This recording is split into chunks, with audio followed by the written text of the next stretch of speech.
It is generally agreed that Tiberius became more despotic over time, especially after the deaths of Germanicus, his political check, Drusus, his son, and Livia, his mother. When there was no one left whose shame mattered to him, he became more malevolent. In the words of Suetonius, little by little he unmasked the ruler.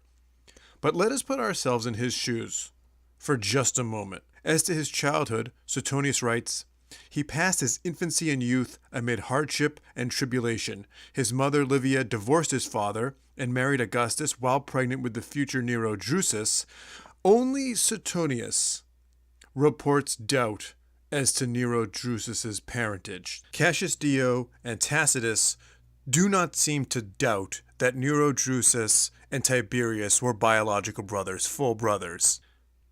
But Suetonius writes, Nero was born of Livia within 3 months after her marriage to Augustus, and there was suspicion that he was begotten by his stepfather in adulterous intercourse. Certain it is that this verse at once became current. In 3 months' time come children to the great. So whether or not this rumor was true is less interesting to me than to simply wonder what its impact was on Tiberius, who would have been a toddler at the time that he first heard it. The first attitude that we might detect lurking beneath that saying, workaday sarcasm, conveys to me a sense of abiding tolerance for the emperor's immunity to all legal and social aberration.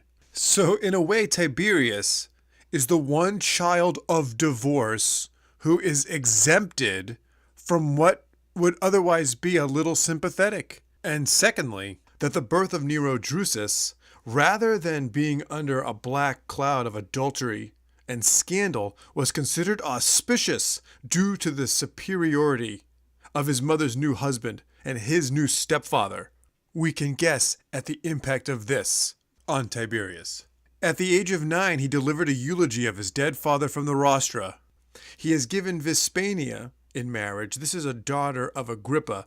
After he had acknowledged a son from her, Drusus, although she was thoroughly congenial and was a second time with child, he was forced to divorce her and to contract a hurried marriage with Julia, daughter of Augustus. This caused him no little distress of mind, for he was living happily with Agrippina. For some reason, Suetonius refers to Vespania as Agrippina. And to add insult to this, the man whom Vespania is given claims Drusus for himself. Cassius Dio writes, Gallus had married the former wife of Tiberius and claimed Drusus as his son. Gallus will be murdered when Tiberius is emperor. Shocker. We already know that Julia turns out to be an adulteress. That's Augustus's daughter. We've already talked about her. And what happened to her was that she had sex with so many people while she was married to Tiberius that she was banished to the island of Pantateria. And while she was banished, the Roman people wanted her back. The Roman people wanted his adulterous wife back. When he was banished, no one wants him back. What is he thinking about the family of Augustus? And what's he thinking about these Roman people who will forgive any transgression committed by a member of Augustus's family so long as it is done against Tiberius? That's how he must have felt. And during his banishment at Rhodes, his life was threatened by a member of Gaius Caesar's staff. This is the stepson of the marriage forced on him, who is Augustus's grandson. How would you feel about your stepfamily if you were Tiberius? There was a national affinity towards Augustus's family, a claim on them, a sense that if you were a Roman citizen, you could and should believe that you had a kind of ownership of them and kinship with them as Roman subjects. The royal family as political figures were adoptive parents of the entire country. After Germanicus's death, Tacitus writes this about his widow Agrippina. What upset Tiberius most was the popular enthusiasm for Agrippina, the glory of her country. They called her the only true descendant of Augustus, the unmatched model of traditional behavior. An unmatched model of traditional behavior. That's got a sting. He's had traditional marriage and a traditional family ripped from him. Tiberius must have felt like a neglected, unloved bastard, an unclaimed child. In thinking about this and the impact upon his psychology, the best word I could come up with to describe how he must have felt is a sense of disassociation, a feeling like it was preferred not to acknowledge him and not to associate with him. That no one said, there is Tiberius, and he is one of us, and his contribution and his participation in the states constitutes an exercise of the right arm of the body politic of which I am also a part. No, he must have felt like an alien element to which the rest of the body was indifferent, if not hostile. What a recipe for the creation of a tyrant. The BBC series I, Claudius had an interesting scene that I think dealt with some of these latent issues in his psychology. I'm sick of it. The gods know I've done my best. He never liked me. Never. 30 years I've run his errands for him. I've fought on his bloody frontiers, collected his taxes. He's never once put his hand on my arm and said, thank you. What would I have done without you? Now he sends me off to Illyricum and he doesn't even plan a farewell dinner. Not even a goodbye. Just get on your horse and ride. Well, damn him! I retired before and I can retire again. Let his precious grandson run his empire for him.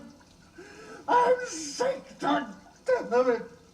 So now turning to the early days of his rule, he was very reluctant to call himself emperor, and he irritated people in the process because he wielded the powers without taking the title, and it was a little ridiculous. Suetonius writes, though Tiberius did not hesitate at once to assume and to exercise the imperial authority, he refused the title for a long time with barefaced hypocrisy. Finally, some lost patience, and one man cried out in the confusion, let him take it or leave it. So Cassius Dio has this long description of how he was. So let's just take some parts of this. Cassius Dio is growing on me. He never let what he desired appear in his conversation, and what he said he wanted, he usually did not desire at all. On the contrary, his words indicated the exact opposite of his real purpose. He denied all interest in what he longed for and urged the claims of what he hated. And then Cassius Dio continues, now if he had merely followed this method quite consistently, it would have been easy for those who had once come to know him to be on their guard against him, for they would have taken everything by exact contraries. But, as it was, he became angry if anyone gave evidence of understanding him, and he put many to death for no other offense than that of having comprehended him.